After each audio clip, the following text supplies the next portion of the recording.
Donald Trump's visit to here, the United Kingdom, this week. I'm sure by now you've seen pictures online, here on TikTok and various other social media outlets, of what was projected onto Windsor Castle last night. But did you realise they didn't just show a few pictures?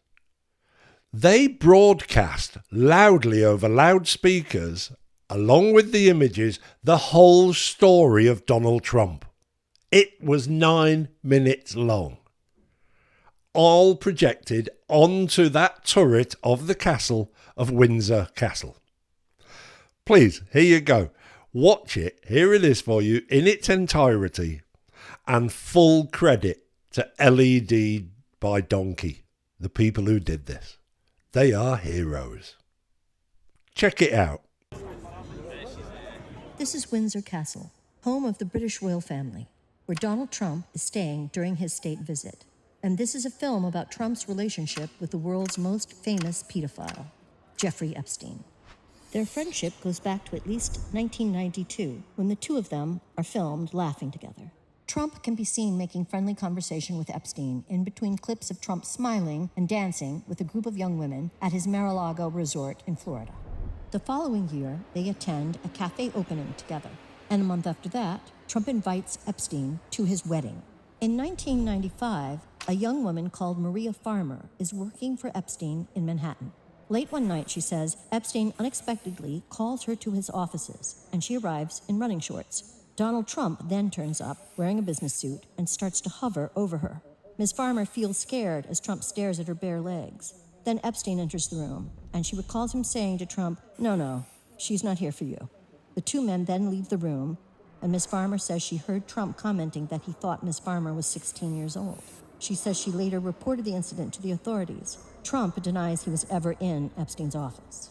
1993 to 1997, Trump takes at least 8 flights on Epstein's private jet, according to flight logs released by the U.S. Department of Justice. The plane is later dubbed the Lolita Express, a reference to the character in the Nabokov novel by the same name, a 12-year-old child who is sexually abused by an older man. 1997. Trump and Epstein are seen together at 2 Victoria's Secret parties and are photographed together at Mar-a-Lago. The same year, Trump gifts a book to Epstein with the dedication, To Jeff, you are the greatest, Donald. 2000. A 16-year-old girl, Virginia Giuffre, is working in the spa at Trump's Mar-a-Lago resort. There, she is recruited by Epstein's accomplice, Ghislaine Maxwell, to work as a personal masseuse for Epstein. The teenager will soon become, in her words, a teen sex slave and will endure years of sexual abuse. I was recruited at a very young age from Mar-a-Lago and entrapped in a world that I didn't understand. 25 years later, Trump will acknowledge he was aware that young women were being recruited from Mar-a-Lago by Epstein. Are some of them young women? Well, I don't want to say, but everyone knows the people that were taken, and it was the concept of taking people that work for me is bad, but that story's been pretty well out there, and the answer is yes, they were. Trump is then asked if one of them was Virginia Giuffre. I think she worked at the spa. I think so. I think that was one of the people. Yeah. He stole her. 2 years later, after Giuffre was recruited from his club by Epstein and Maxwell, Trump tells New York Magazine he thinks that Epstein is a, quote, terrific guy, and that they have known each other for 15 years. He's a lot of fun to be with, Trump says. It is even said that he likes beautiful women as much as I do, and many of them are on the younger side. 2003. Trump draws a message in a book made for Epstein's 50th birthday. The drawing depicts a woman's breasts and is accompanied by text written by Trump to Epstein that includes the line, quote, "We have certain things in common, Jeffrey," end quote. Trump signs off by saying, quote, "Happy birthday, and may every day be another wonderful secret." A Donald signature is written in the place of pubic hair.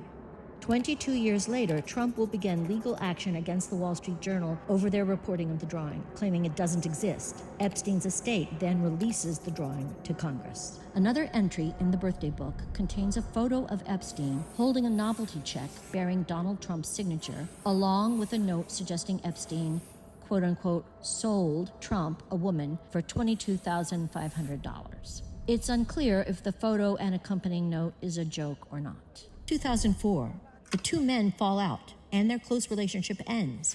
The reason for their estrangement? They both tried to buy the same Palm Beach mansion. 2005, police in Palm Beach begin investigating Epstein after a 14-year-old child reports he molested her at his mansion.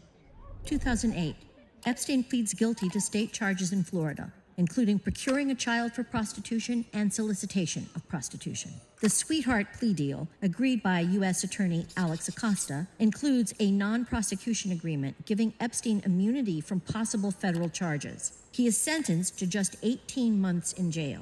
Under the plea deal, Epstein is allowed to be out of jail from 8 a.m. to 8 p.m. 6 days a week and has his own driver to take him to and from his office. 2010. In a legal deposition, Epstein is asked about his relationship with Donald Trump. Have you ever had a personal relationship with Donald Trump? What do you mean by personal relationships? Have you socialized with him? Yes, sir. Yes? Yes, sir.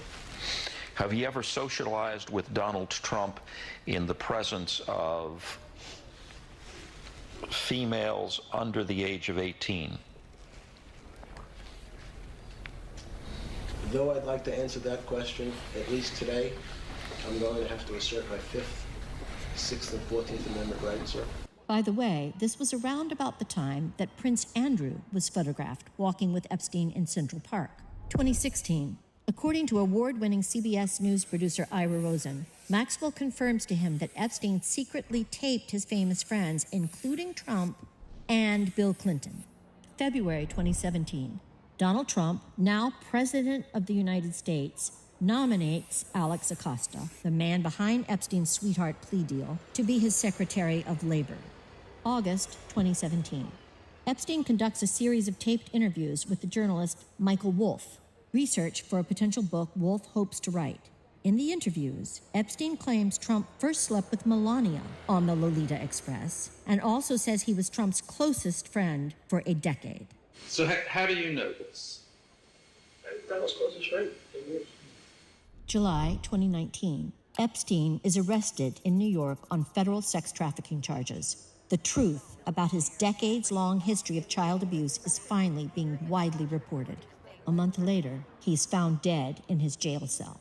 The authorities declare his death a suicide. 2020. Maxwell is charged with federal crimes for helping recruit underage girls for Epstein and participating in the abuse herself. Trump is asked about the charges and replies, I just wish her well, frankly.